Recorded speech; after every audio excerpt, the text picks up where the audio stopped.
मंजिल यूं ही नहीं मिलती हिराही को, एक दिल में जुनून जगाना पड़ता है। मंजिल यूं ही नहीं मिलती हिराही को, एक दिल में जुनून जगाना पड़ता है। पूछा चिड़िया से कि कैसे बना लेती हो घोंसला, पूछा चिड़िया से कि कैसे बना लेती हो घोंसला, बोली एक एक तिनका तिनका उठाना पड़ता है, बोली एक एक तिनका तिनका उठाना पड़ता है। नमस्कार दोस्तों, आप सभी का हमारे इस YouTube चैनल पर स्वागत है। अगर आप आज हमारे YouTube चैनल पर पहली बार आए हैं तो चैनल को सब्सक्राइब और ये जो पास वाली घंटी के देर इसे जरूर दबाएं, जिससे आने वाले वीडियो की नोटिफिकेशन सबको सबसे पहले मिलेगी और वीडियो को भी सबसे पहले देखना। आइए दोस्तों, शुरुआत करते हैं आज की सेशन की। आज है 19 मई 2024 और today current affair episode number ये है हमारा 273वां। अगर आपने पिछला एक भी एपिसोड नहीं देखे हैं तो वो सभी भी जरूर देख लेना, क्योंकि उसमें मैंने आप सभी के लिए most important current affair plus static GK भी कवर कराए हैं। और इसके अलावा आप हमारे अन्य वीडियो भी देख सकते हैं जो कि एजुकेशन से जो भी रिलेटेड मैं आपको अपलोड करता हूँ शॉर्ट वीडियो के माध्यम से, जो कि आप सभी के एग्जाम की दृष्टि से इंपॉर्टेंट होने वाले हैं, तो वो वीडियो भी जरूर देखें। इस वीडियो के अंदर हम क्या क्या ज्ञात करने वाले हैं।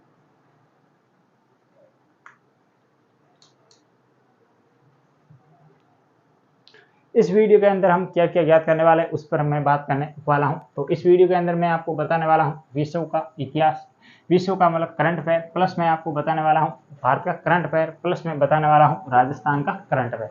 इन तीनों का हम करंट का विस्तार से जो भी करंट अफेयर के क्वेश्चन होंगे समसामयिक से संबंधित, उस पर हम विस्तार से चर्चा करने वाले। इसके अलावा मैं आपका स्टैटिक जीके होता है जो कि एग्जाम में अक्सर देखा जाता है, वो भी मैं बताने वाला हूँ। तो वीडियो क्या करना है, आपको अंत तक देखना है और वीडियो को लाइक और चैनल को अभी तक सब्सक्राइब नहीं किया तो वो भी जरूर करना है। और इसके अलावा आप नोट्स भी जरूर बनाए ताकि आपके एग्जाम में आने जब भी एग्जाम आए तो आप उससे जल्दी से रीड कर सके। तो आइए शुरुआत करते हैं, देखते हैं आज का पहला क्वेश्चन। हाल ही में किस देश ने जो 6G की सेवा है वो प्रारंभ करने की घोषणा कर दी है? तो हाल ही में वो कौन सा देश है जिसमें 6G इंटरनेट है वो शुरू हो जाएगा? ऑप्शन ए है वो है भारत, ऑप्शन बी है जापान, ऑप्शन सी है चीन और ऑप्शन डी है वो है रूस। तो किस देश में ये योजना शुरू की गई है, मतलब ये कह सकते हैं इंटरनेट सेवा शुरू की गई है, तो ये की जाएगी जापान के अंदर। ये आप सभी को ध्यान रखना, क्योंकि आप सबको पता है कि जापान तकनीकी से देखे तो काफ़ी एडवांस है। इस कारण जापान में हाल ही में ये जो 6G है इसकी मतलब जो टेस्टिंग की है, और इसकी जो स्पीड है या गति कितनी है वो है प्रकाश की गति के समान, प्रकाश की गति के समान। ये भी आपको थोड़ा सा ध्यान रखना है। अगर हम प्रति सेकंड इसकी स्पीड देखेंगे तो ये है 100 GB पर सेकंड, ये इतनी इसकी स्पीड रहेगी। ये भी आप सभी को थोड़ा सा ध्यान रखना है। और इसके अलावा किस देश में, ये जापान में। और आइए आप थोड़ा सा बात कर लेते हैं जापान के बारे में। जापान राजधानी है टोक्यो, जापान की मुद्रा है येन, जापान की संसद का नाम है डाइट। और इसके अलावा जापान के वर्तमान में कौन है प्रधानमंत्री? तो फूमियो किशिडो, फूमियो, ये भी आपको थोड़ा सा ध्यान रखना। और इससे पहले यहाँ के प्रधानमंत्री कौन थे? तो वो थे शिंजो अबे। कौन थे प्रधानमंत्री? वो थे शिंजो अबे। और आप सभी को पता होगा 2022 का है वो 2023 का सर्वोच्च सम्मान भी मिला था इनको, मतलब सेकंड नंबर पद्म विभूषण से सम्मानित किया गया भाषाकार द्वारा। ये भी आपको थोड़ा सा ध्यान रखना है। अब थोड़ा सा और जान लेते हैं जापान के बारे में। अन्य जापान का राष्ट्रीय खेल कौन सा है? तो वो आप मुझे कमेंट बॉक्स करके बताइए जापान का राष्ट्रीय खेल कौन सा है। इसके अलावा हाल ही में आपको पता होगा भारत में किसने BSNL द्वारा हाल ही में घोषणा की? BSNL जिसकी फुल फॉर्म क्या होती है? भारत संचार निगम लिमिटेड, इसकी फुल फॉर्म होती है, ध्यान रखना है। और इसने हाल ही में घोषणा की है कि अगस्त से पूरे भारत में ये सेवा शुरू हो जाएगी। कौन सी सेवा शुरू हो जाएगी? तो 4G की सेवा शुरू करने वाला है। और इसके अलावा भारत में वर्तमान में जियो या रिलायंस कह सकते हैं, उसने कौन सी सेवा दे रहे हैं? तो ये 5G इसमें शुरू की है। ये भी आपको थोड़ा सा फैक्ट ध्यान है। इस जी का अर्थ आपको सभी को पता होगा, जिसका अर्थ होता है जनरेशन या पीढ़ी। जैसे कंप्यूटर के अंदर चलते हैं ना प्रथम पीढ़ी, द्वितीय पीढ़ी, तृतीय, ऐसे ही इस इंटरनेट में भी ये पीढ़ी चलती। और इसके अलावा अब थोड़ा सा और जान लेते हैं चीन के बारे में। कल मैंने काफ़ी कुछ चीन के बारे में बताया, आज आपका सभी का ये काम है कि अभी चीन के बारे में जो मैंने कल फैक्ट बताए थे वो आप सभी अभी कमेंट बॉक्स में लिखें। रूस, आप सभी को पता होगा भारत और रूस द्वारा मिलकर एक मिसाइल का निर्माण किया गया, भारत और रूस के द्वारा, जिसका नाम है ब्रह्मोस। और ब्रह्मोस दो नदियों के नाम पर इनका नाम रखा है, मतलब ब्रह्मपुत्र नदी, और इसके अलावा मोस का अर्थ है मोस नदी, और ये कहाँ पर है, मॉस्को के अंदर प्रवाहित होती है। इन दोनों नदियों के नाम को मिलाकर ब्रह्मोस मिसाइल का, ये मतलब ब्रह्मोस मिसाइल है, इसका निर्माण किया गया। और हाल ही में किस देश को ये भारत सरकार या भारत द्वारा ये निर्यात की गई, तो ये की गई फिलीपींस के द्वारा। फिलीपींस देश में ये निर्यात की गई पहली, ये भी आपको ध्यान रखिए। ये एक अंतर्राष्ट्रीय जो अंतर्महाद्वीपीय बैलिस्टिक मिसाइल है, ये भी आपको सुपरसोनिक मिसाइल है, ये अब आपको थोड़ा सा ध्यान रखना है। और इसके अलावा वर्तमान में कौन है रूस के प्रधानमंत्री, तो वो है राष्ट्रपति कौन है रूस में, तो 5वीं बार बने हाल ही में व्लादिमीर पुतिन, ये भी आपको थोड़ा सा ध्यान। तो ये था इस क्वेश्चन और इसके बारे में इंपॉर्टेंट पूरे फैक्ट। आइए आगे बढ़ते हैं, देखते हैं आज का दूसरा क्वेश्चन। हाल ही में जारी एक रिपोर्ट के अनुसार सर्वाधिक इंटरनेट को शट डाउन करने में प्रथम स्थान पर कौन सा देश रहा है। आपको ये बताना है कि जो सर्वाधिक इंटरनेट बंद होते हैं वो किस देश में होते हैं। इस पर एक रिपोर्ट जारी की गई, हाल ही में किसके द्वारा जारी की गई, तो ये की गई एक्सेस, ये भी आपको ध्यान रखना किसके द्वारा की गई। ये एक्सेस नाम की एक कह सकते हैं अंतर्राष्ट्रीय मैगजीन है जो इसके द्वारा जारी की जाती है रिपोर्ट, और किससे संबंधित है कि सर्वाधिक किस स्थान पर इंटरनेट या किस देश में इंटरनेट बंद किया जाता है। ऑप्शन ए वो है चीन, ऑप्शन बी है म्यांमार, ऑप्शन सी ईरान, और ऑप्शन डी है भारत। तो इसमें प्रथम स्थान पर इस रिपोर्ट में कौन सा रहा है, तो ये रहा है भारत। ये भी आपको ध्यान रखना है। भारत में विश्व का 42% जो अगर 100 में मतलब 42% इंटरनेट की बंदी रहती है, और ये अगर संख्या में देखें तो कुल 116 बार ये इंटरनेट बंद रहा है, ये भी आपको ध्यान है। भारत पहले स्थान पर है। दूसरे स्थान पर हम बात करें तो वो है म्यांमार, और तीसरे स्थान पर हम बात करें तो वो है आपका ईरान। ये भी आपको थोड़ा सा ध्यान रखना है। यहाँ कितनी है 37 और यहाँ कितने हैं ये आपको ध्यान रखने की जरूरत नहीं। और थोड़ा सा और बात करें कि भारत में सर्वाधिक इंटरनेट कहाँ पर या किस राज्य में बंद रहा है, तो वो रहा है मणिपुर के अंदर। मणिपुर भारत में प्रथम है और दूसरे स्थान पर है वो है पंजाब। तो ये भी आपको दो फैक्ट थोड़े से ध्यान रखने हैं। इंटरनेट की बंदी में भारत प्रथम स्थान पर है, ये भी आपको थोड़ा से ध्यान है। और इसके अलावा आइए आप थोड़ी सी और जान लेते हैं भारत के बारे में। मैंने कल आपको काफ़ी कुछ जानकारी बताई थी, आज आप सभी को वो जानकारी वापस लिखनी है कमेंट बॉक्स में। ईरान की राजधानी है वो है तेहरान, और ईरान में ही 2 मरुस्थल है, दस्त ए कबीर और दस्त ए लुक।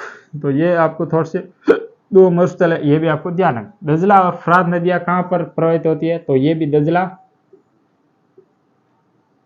और फरात नदियाँ ये भी ईरान के अंदर प्रवाहित हो। प्राचीन जो मेसोपोटामिया की सभ्यता है वो भी कहाँ पर विकसित हुई थी, तो वो भी ईरान के अंदर, ये भी आपको थोड़ा फैक्ट ध्यान है। हाल ही में जो एक बंदरगाह था ईरान का, उस बंदरगाह को भारत के द्वारा 10 साल के लिए लीज पर लिया गया था, जिसका निर्माण करके लीज पर लिया गया था, वो भी ईरान के अंदर था। और वो कौन सा बंदरगाह था वो आप मुझे कमेंट बॉक्स में बताइए। तो वो था चाबार बंदरगाह, ये भी आपको थोड़ा सा फैक्ट ध्यान रखना है, जिसको 10 साल के लिए भारत ने ईरान से किराए पर लिया है। और इसके अलावा वर्तमान में कौन है ईरान के सर्वोच्च अधिकारी, तो वो आप मुझे कमेंट बॉक्स में बता दीजिए। ईरान में ये इतनी जानकारी मैंने बताई है। अब थोड़ा सा म्यांमार के बारे में भी जान लेते हैं। म्यांमार जिसका प्राचीन नाम मिलता है बर्मा, ये भी आपको ध्यान रखना। म्यांमार का प्राचीन नाम है वो है बर्मा। और म्यांमार भारत से कब अलग हुआ था, तो वो हुआ था 1935 के अंदर, ये भी आपको थोड़ा सा ध्यान रखना। और वर्तमान में जो म्यांमार की सीमा है वो भारत के कुल कितने स्टेट से लगती है, तो ये भारत इंडिया है, तो यहाँ पर ये म्यांमार है, तो कुल कितने लगती है, कुल 4 राज्यों से ये सीमा साझा करता है, तो ये भी आपको ध्यान रखना। और म्यांमार की वर्तमान में राजधानी है, उस राजधानी का नाम है रंगून। अब रंगून का नाम आया है तो आप सभी को पता होगा कि रंगून क्यों चर्चा में रही थी, या क्योंकि आप सभी को पता होगा अंतिम दिल्ली के बादशाह जिनका नाम था बहादुर शाह जफर, और इनकी यहीं पर इनको दफनाया गया था। और यहाँ पर अंग्रेजों ने इसे यहाँ पर निर्वासन दिया और यहीं पर इनको दफनाया। चीन के बारे में मैंने कल आपको काफ़ी कुछ बताया, आज आपको वापस चीन के बारे में थोड़ा सा और बता देते हैं। चीन के वर्तमान में कौन है राष्ट्रपति, तो शी जिनपिंग राष्ट्रपति है, ये आपको ध्यान रखना है। और चीन की राजधानी है वो है बीजिंग। और 19वें एशियाई खेलों का आयोजन कहाँ पर किया गया था, तो वो किया गया था चीन के अंदर, ये भी आपको ध्यान रखना है। और इसके अलावा चीन का प्राचीन जो ये एक बताना है कि भारत में चाय और चीन का व्यापार ईस्ट इंडिया कंपनी द्वारा कब खत्म किया गया था, तो वो किया गया था 1833 के अंदर, तो ये भी आपको ध्यान है। और भारत की सर्वाधिक सीमा, चीन की सर्वाधिक सीमा भारत के किस राज्य के साथ लगती है, ये आप मुझे कमेंट बॉक्स में बताइए। और इसके अलावा एक है POK पाक अधिकृत पाकिस्तान, और इसके अलावा एक है LOC, ये कहाँ पर है, लाइन ऑफ एक्चुअल कंट्रोल, और LAC लाइन ऑफ कंट्रोल, ये भी आपको थोड़ा सा ध्यान रखना है। आइए आगे बढ़ते देखते आज का तीसरा क्वेश्चन। हाल ही में चर्चा में रहा बुलावा क्या है, बुलावा क्या है।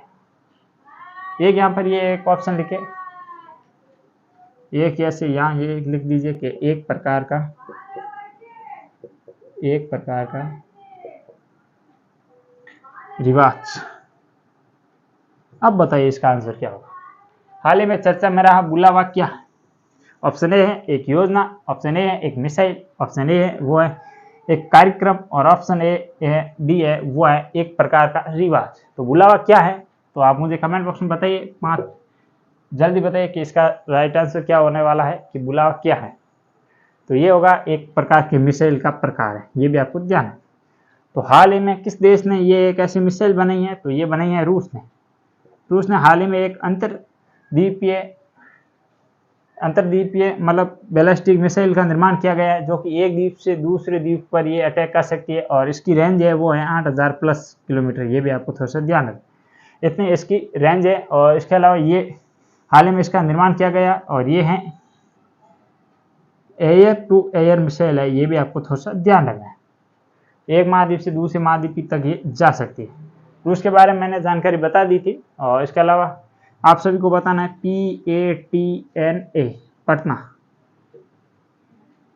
इसमें कौन कौन सी 5 मिसाइलें हैं जो ये पटना में, ये कौन से कार्यक्रम के तहत इनका निर्माण किया गया, और इसके अलावा किसके निर्देशन में ये निर्माण हुआ था, और कब हुआ था, और कौन सा कार्यक्रम, ये इत्यादि आपको जानकारी छापनी है। और इसके अलावा अस्त्र क्या है, अगर आपसे कभी पूछ ले कि अस्त्र क्या है या ये किस प्रकार का हथियार है, तो ये है एयर टू एयर मिसाइल, ये भी आपको ध्यान रखना अस्त्र के बारे में। तो ये तो थे कुल 3 क्वेश्चन, इसका डिटेल से जानकारी। आइए आगे बढ़ते हैं, देखते आज के अगले क्वेश्चन। आइए दोस्तों आगे बढ़ते हैं, देखते आज के अगले क्वेश्चन। आज का चौथा क्वेश्चन है वो है हाल ही में अंतर्राष्ट्रीय संग्रहालय दिवस कब मनाया गया। ऑप्शन ए है वो 17 मई, ऑप्शन बी है 18 मई, ऑप्शन सी है वो 19 मई, और ऑप्शन डी है वो है 15 मई। तो हाल ही में कब मनाया गया अंतर्राष्ट्रीय संग्रहालय दिवस, तो ये मनाया जाता है प्रतिवर्ष 18 मई को, ये आपको ध्यान रखना है। 18 मई को अंतर्राष्ट्रीय संग्रहालय दिवस।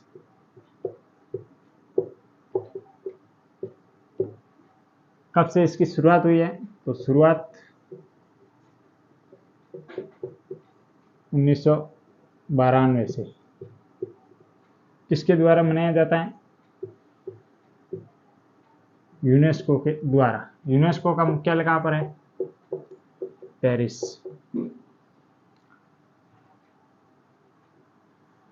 और इसके अलावा एक और आप दिवस बता दीजिए, वो है 11 मई को कौन सा दिवस मनाया जाता है, 11 मई को।